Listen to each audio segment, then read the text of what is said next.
or Yahweh can reshuffle the cards very quickly. I will share my number one position with nobody. Now, it's okay to love your children. It's okay to care for your children. We love our children. But one day they're going to fly. And then it's just going to be you and Yeshua. Amen. Hold them lightly. Treat your children like you treat your flock. Raise them in the nurture and admonition of Yahweh, and hold them lightly. Because they're not yours.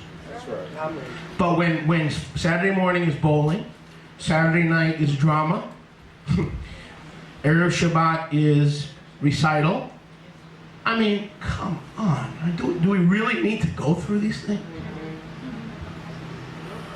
If you can't use the microwave, why should your kids use their bowling ball? Common sense. Common sense. Common sense, but unfortunately, not always common practice. Because they tell me they're not working.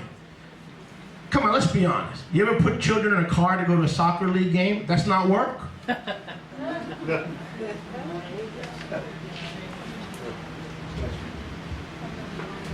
Not doing your routines or your children's routines. Today to break routine. Today to break patterns of normalcy. It is a day to speak and meditate on his words, not yours. Rabbis, take Shabbat off. Once every 2 or 3 months. Stay home. Let's see if all that training of the flock really works. Well, you don't understand, Rabbi. They won't know what to do. That's fine. That's part of their training. Because you need a Shabbat at home too. That's right. Amen. You've got to break that normal pattern of being the servant every Saturday. Now, I wouldn't have said this 4 years ago. Because I would have thought that everything would have fallen apart. I plan on staying home at least once every 2 or 3 months. See, some of you don't have enough faith in Yahweh to do that yet. Neither did I. I won't be harsh with you. Because you're convinced if you're not there, everything will fall apart. Can I share some bad news with you? The kingdom functioned before you and I were born. Amen. Come on.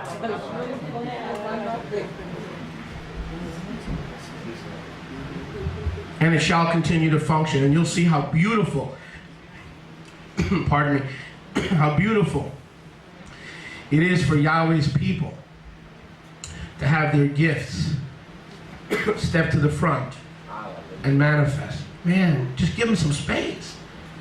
Just give them some room. Don't you deserve a Shabbat with your family at home? Don't you deserve a Shabbat? But not to take them bowling, to sit at home and be bored. If you're at home once every 2 or 3 months, instead of bringing shul every Shabbat, and you're bored, you're keeping Shabbat. Being bored is part of keeping Shabbat. That means you want to do something. It's like eating dinner with someone, and you for 3 hours you're just eating dinner. They don't say a word, you don't say a word. It's not the most comfortable feeling. Break Shabbat. Don't break Shabbat, but break the patterns. Better to be bored than be busy and break the Shabbat. Amos talks about that. How Israel was staying at home, counting the hours, counting the seconds. When is it going to be over? When is it going to be over? So we can buy, so we can sell, right? No, I know none of us are like that. No. 2 o'clock in the afternoon, none of us check the clock so we can just run out. No, I know. I would never think. I would never be thinking. I would imagine my mind would be talking about. Not doing your own ways or routines. It's a day to speak and meditate on Yahweh's words, not your words, or the words of other human beings. No emails, no phone calls, no cell phones, no garbage containing human words. Sorry. If you're doing counseling or you're listening to human beings' opinions, we learned a word for that, all day, you're not listening to Yahweh's word. He says, she says, they said, he said, we said, he said, he said, he said. No. Human words should not have priority on Shabbat.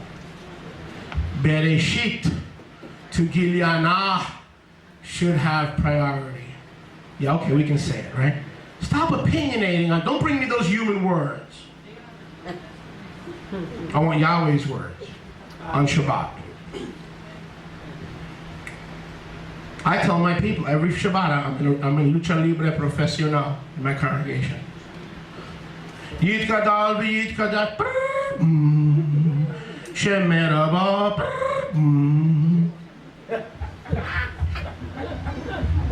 hola. You gotta be kidding me. Will they let you have your cell phone on in high school? In college? Forget about the vibrating. Don't be cute. Or during an FBI test? And here we are. We're on, instead of on the line with Yahweh, we're on the line with, A1 window tinting. Now, I do use the phone to tell someone to put on the air conditioner so you're not hot. I'm working. You're not. I'm on the phone to tell somebody don't forget to lock up so the Muslims can't take my offering. But you shouldn't be on the phone. Because we are leaders. Leaders are allowed to safekeep and guard the house of Yahweh. If I was a rabbi,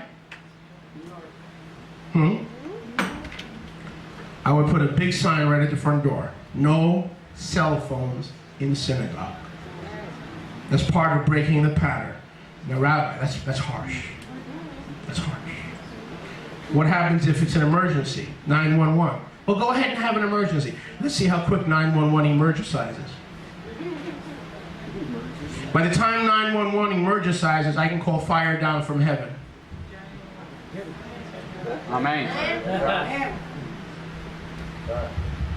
And most of the emergencies, not all, but most. Rabbi,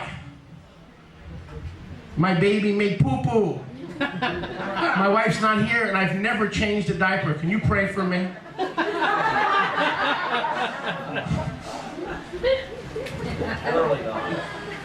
Emergency, my foot. Learn to trust Yahweh with your emergencies.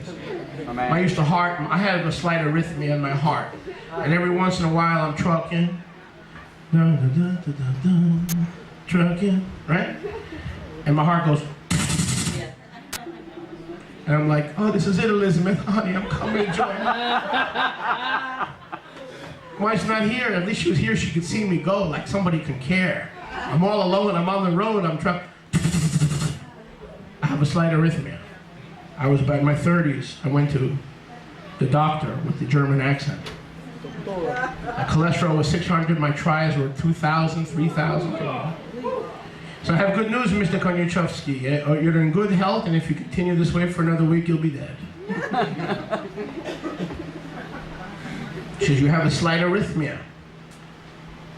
So now, as I get older, my arrhythmia disappears, less and less. It's supposed to get worse as you get older. See, I'm not worried anymore.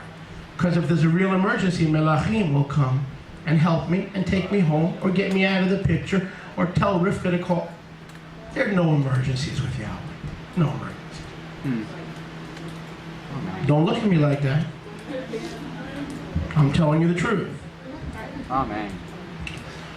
If you follow these simple, basic guidelines, Yahweh will make this Kadosh day a day for you to fly into the things of Yaakov, the heritage of Israel, to promote you in all your affairs, both spiritual and secular. Determined Yeshayahu 58, riding on the heights of the earth. Yahweh will feed you and allow you to soar above your circumstance. I'll say that again. While Yahweh is feeding you with the heritage of Yaakov, He will allow you to soar above your circumstance if you sanctify the Shabbat. Yeshayahu 66. Yeshayahu. Is anybody enjoying? Amen. Well, I was hoping you'd say that. Yeshayahu 66, 23. Todah Rabbah. Yahweh. It shall come to pass that from one Rosh Chodesh to another, and from one Shabbat to another, all flesh shall come to me, saved and unsaved, redeemed and damned. All flesh will bow. Every knee will bow. Amen. Every tongue will confess that Yeshua HaMashiach is Maryah to the glory of Yahweh the Father.